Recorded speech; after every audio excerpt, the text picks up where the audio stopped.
হারেসে কয় না না তোমরা গেলে আসবে না।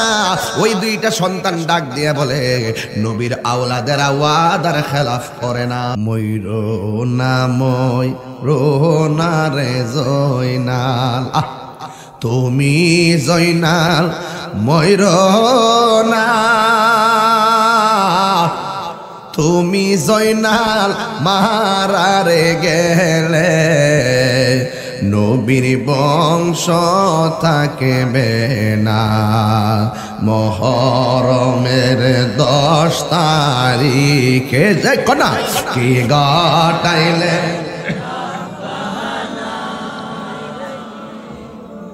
হাইরে কি ঘটাইলেন রব্বানা, কলিজা মোর ফাটিয়া যায় রে বলিতে তার ঘটনা। এখন হাসান শহীদ জহরেতে, হুসেন শহীদ কারবালা, হায়রে হুসেন শহীদ কারবালা।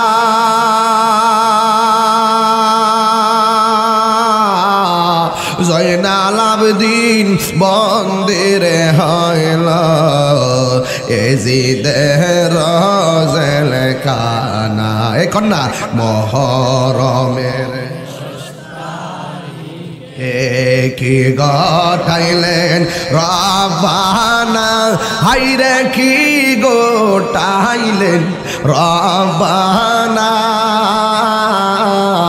কলিজা মোর ফাটিয়া যায় রে বলিতে তার ঘটনা।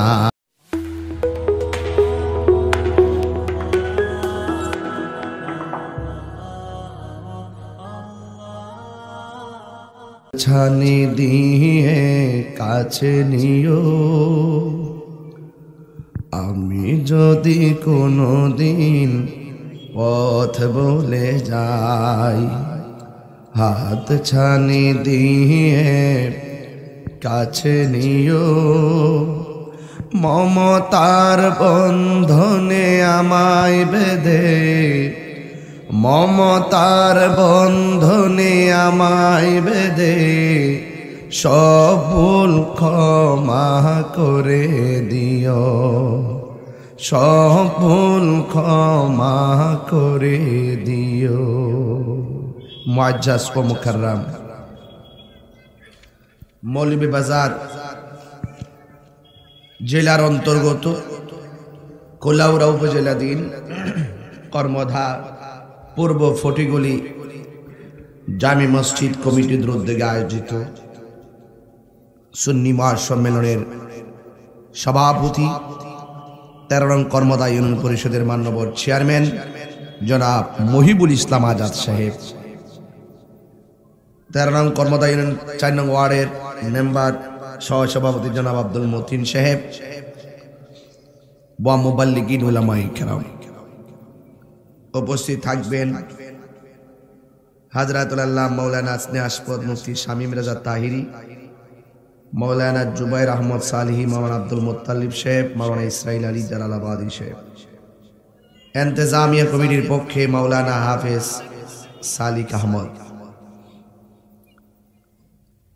অনেক আগে রওনা দিয়েছি, দিনের বেলা গাড়ি বেশি চলে, ওই দিক দিয়ে কাজ চলতেছে, যেই জন্য আমাকে নির্ধারিত সময় উপস্থিত হওয়া থেকে বিচ্যুতি ঘটেছে।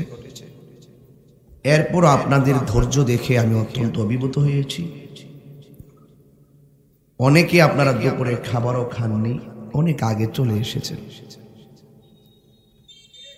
যেই কষ্টটা আপনারা স্বীকার করেছেন, আমি আপনাদেরকে আমার পক্ষ থেকে অসংখ্য মোবারকবাদ জানাচ্ছি।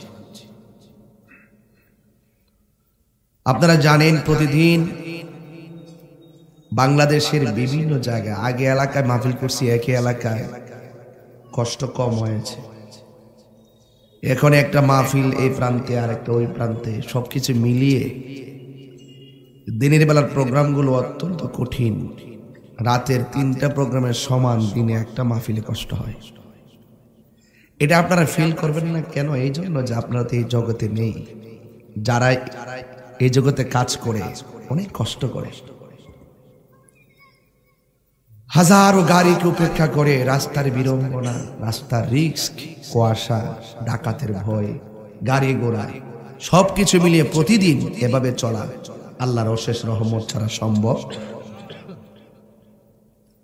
ভাইয়েরা আমার, আসরের আজান হবে, হলেও আমরা আমাদের সুবিধা মতো করে মাহফিলটা শেষ করব, যেন আমরা শুধু আসরের নামাজটা পড়তে পারি। আজান দিলে আপনারা মাহফিলটা ভেঙে দিবেন না। আমরা আমাদের সুবিধা মতো করে মাইক ছাড়বো, যেন এক চান্সে কিছু কথা বলতে পারি। সবাই কি রাজি আছি? সবাই শুকরিয়াতান পড়ুন আলহামদুলিল্লাহ। লাখ কোটি দরুদ ও সালাম ওই নবীর নূরানি কদম মোবারকে, যিনি হায়াতুন নবী, নূর নবী, গায়েবের খবর দেন ওয়ালা হুজুরপুর নূর সাল্লাল্লাহু আলাইহি ওয়াসাল্লামের উম্মত হিসাবে আল্লাহ পাক আমাদের সকলকে কবুল করেছেন। শুকরিয়াতান পড়ুন আলহামদুলিল্লাহ।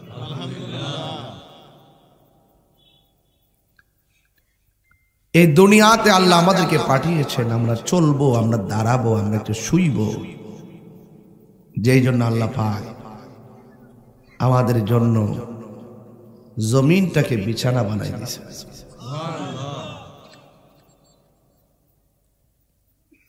দিনের বেলা কাজকর্ম করব, আল্লাহ পাক দেখার জন্য ফোকাস হিসাবে আসমানের সূর্য লাগিয়ে দিয়েছে। রাতে একটু আরাম করব, চাঁদের গায়ে স্নিগ্ধ আলো দিয়েছেন, একটা কালো দাগ দিয়ে মূল আলোটাকে একটু স্তিমিত করে দিয়েছেন, যেন বান্দার ঘুমে অসুবিধা না হয়। স্নিগ্ধ আলো দিয়েছেন। এই প্যান্ডেলটা করলাম, কতগুলা খুঁটির প্রয়োজন হলো। আল্লাহ পাক আসমানটা বানাইছে, একটা খুঁটির প্রয়োজন হয় নাই। আল্লাহকে চিনতে গেলে আমার বাড়ি যাওয়া লাগবে না, লন্ডন আমেরিকা যাওয়ার কোনো দরকার নাই। শুধু গলা থেকে মাথা পর্যন্ত একটু চিন্তা করেন। আল্লাহ বলছেন খলাকতু বিয়াদাইয়া, আমি আল্লাহ বান্দার চেহারাটাকে আমি আমার পছন্দ মতো বানাইছি। আপনার চেহারা আমার সাথে মিলে না, এটা দেখা যায়, বোঝা যায়। আপনার নাকটা আমার নাকের সাথে মিলে না, দেখা যায়, বোঝা যায়। আপনার চোখটা আমার চোখের সাথে মিলে না, দেখা যায়, বোঝা যায় পরিবর্তন। কিন্তু গলার ভিতরে যে একটা বাঁশি আল্লাহ দিছে, এটা দেখা যায় না, এটা শোনা যায়। কেমন কারিগর আমার মনি, একটা কণ্ঠের সাথে আর একটা কণ্ঠ মিলে না। আপনার একটু চিন্তা করা উচিত, সে আল্লাহ আমাদেরকে কেমন করে বানিয়েছেন। এই মাথাটা আছে না, মাথার ভিতরে এমন যন্ত্র, এমন রগ দিছে, রগের যে পেশটা কয়েক লক্ষ কিলোমিটার লম্বা। এই রগের পেশ, শুধু পেশ, এই ব্রেইনটা যে পেশ দিছে এই মাথার উপরে, কয়েক লক্ষ কিলোমিটার লম্বা, মিলিয়ন পার হয়ে যায়।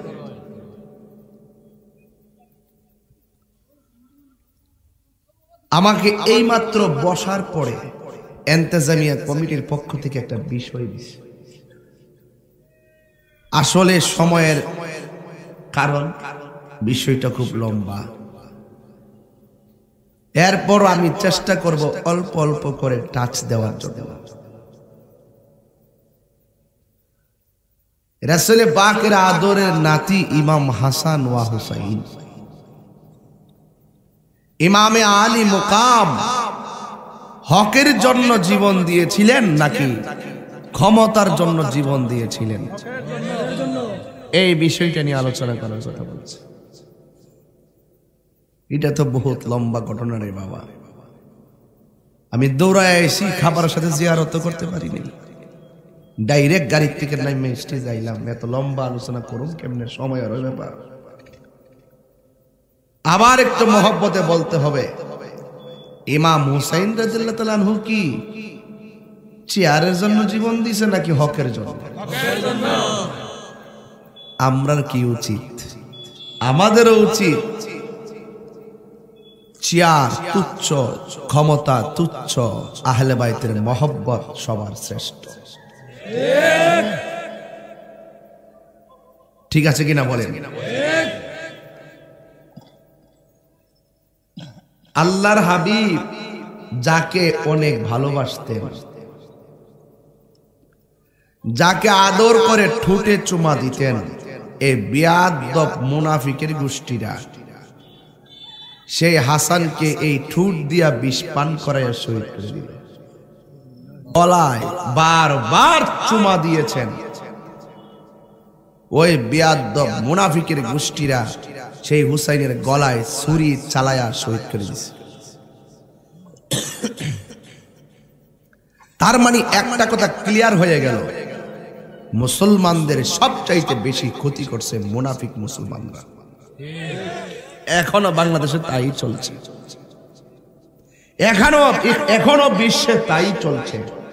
ইহুদি খ্রিস্টানরা টাকার লোভে ফালাইয়া মুসলমানদের ভিতরে ঢুকাই দিছে গন্ডগোল। আর না হয় মুসলমানের ঘরে জন্ম নিয়া কখনো বলতে পারতো না বানর থেকে মানুষের সৃষ্টি হয়েছে। আগুন লাগাই দিছেন মিয়া দেশটা। এগুলা দেশের ভাবমূর্তি নষ্ট করতে লিখতেছে, এগুলা সরকারের ভাবমূর্তি নষ্ট করতে লিখতেছে। আমার মনে হয় এই সমস্ত বিজ্ঞানীরা, তারা যারা এই সমস্ত কথাগুলো লিখতেছে, তাদের কোমরে একটা ভিন্ন জোর আছে। এই জোরটাকে সকলের সম্মিলিতভাবে প্রতিহত করতে হবে। এই মুনাফিকরাই, ওরা সম্প্রীতি কথা বলবে, ওরা শান্তির কথা বলবে, মাঝে মাঝে ধর্মের এমন কিছু বিষয় নিয়ে ঢুকাই দিবে, একটা সাম্প্রদায়িক উস্কানি দিয়ে আপনার সাথে আমাকে লাগাই দিবে। এরপরে আমরা ফোকাসে আসব, ওরা ঘরে বসে একটা বিতর্কিত লেখা লিখে দিবে, আর আমরা ফোকাসে এসে আন্দোলন করব, আর এটারে হাইলাইটস করবে, হাইলাইটস করে আমাদেরকে প্রশ্নবিদ্ধ করবে। কথা বলেন ঠিক না বেঠিক? মাননীয় প্রধানমন্ত্রীকে বলবো, যারা বলেছে, যারা লিখেছে, কোন ইন্ধনে লিখেছে, কোন ইন্ধনে বলেছে, কোন যুক্তিতে বলেছে, কোন দলিলে বলেছে, আপনি তা তদন্ত করুন। আমার কোমলমতি শিক্ষার্থীদের, সেই শিক্ষার্থী ছাত্র জীবনের আবেগকে নিয়ে খেলার সুযোগ কাউকে দেওয়া হবে না। আমরা চাই প্রধানমন্ত্রী হস্তক্ষেপে পাঠ্য বই থেকে ডারউইন বিবর্তনের যে মতবাদ, এই মতবাদকে উড্ডু করে শান্তির লক্ষ্যে আবারও সংশোধনী বার্তা আমাদের ছাত্রের হাতে তুলে দেওয়ার জন্য। এভাবেই যুগে যুগে যুগে যুগে ইসলামের বিভিন্ন ক্ষতি করছে মুনাফিকরা। কারা? মুনাফিকরা। মুসলমানদের আকীদা হলো আদম আলাইহিস সালাম থেকে মানুষের সৃষ্টি, আদম আলাইহিস সালাম থেকে মানুষ হয়েছে, মানুষের ক্রমধারা এসেছে, বানর থেকে নয়।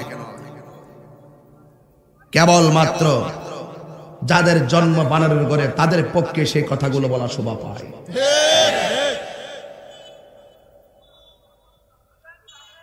আমার বক্তব্যকে কেউ রাজনৈতিক গন্ধ খুঁজবেন না। আমি যখন দেখবো আমার ইসলাম, আমার কোরআন, আমার রাসূল, আমার আল্লাহ, এই চার জায়গায় যখন কেউ নিয়ে খেলতামশা করবে, XYZ সে যে কি হোক না কেন, তার বিরুদ্ধে লড়ে যাবেই তাহির। এই মুনাফিকের গোষ্ঠীরা এখনো আছে, এই কর্মধায় আছে। ওই ইয়াজিদের উত্তরসূরিরা কথা বলেন ঠিক কিনা বলেন?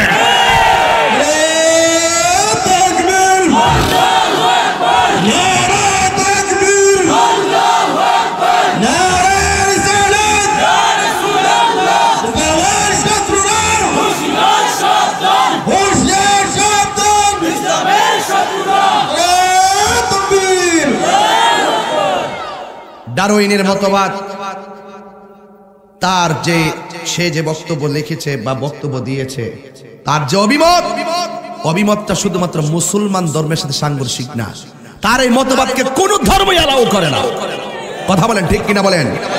তো যেটা কোন ধর্মই অ্যালাউ করে না, সেটা আমার পাঠ্যপুস্তকে থাকবে কেন? আমার এই প্রজন্মকে সেই বিভ্রান্ত ধারণা দেওয়া হবে কেন?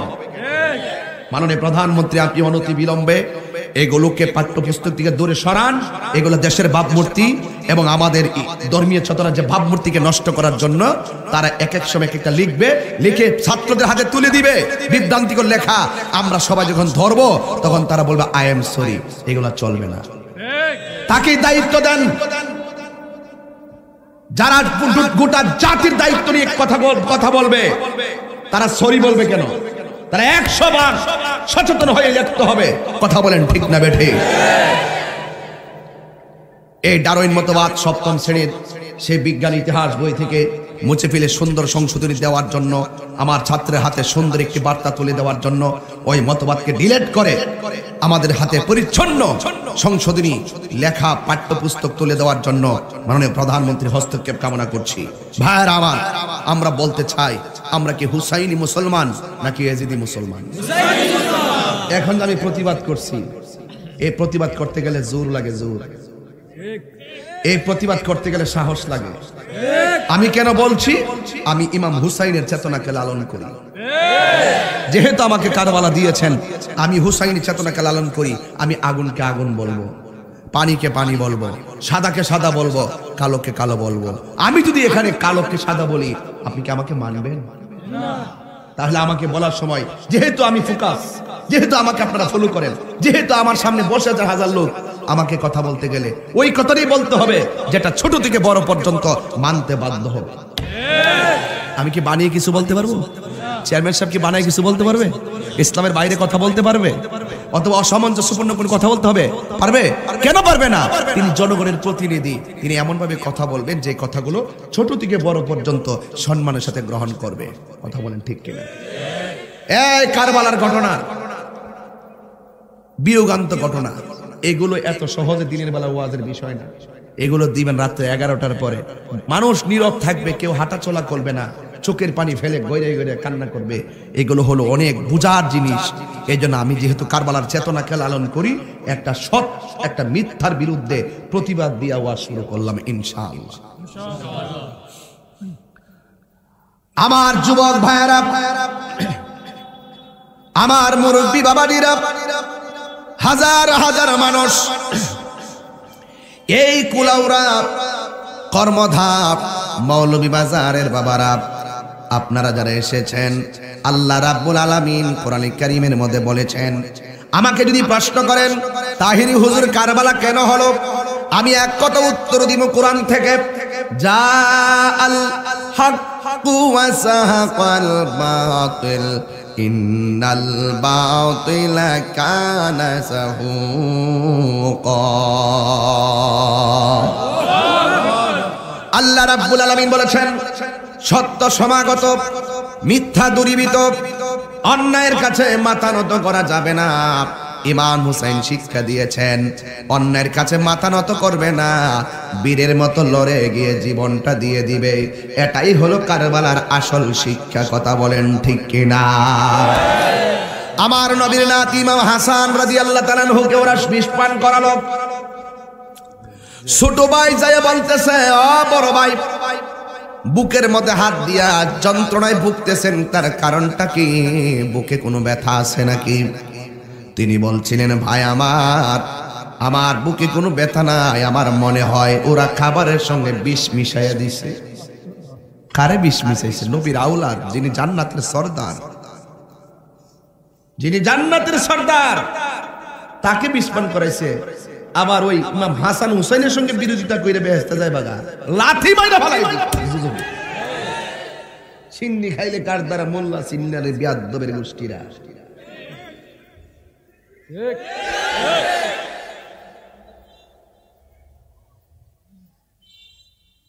মারে লাথি।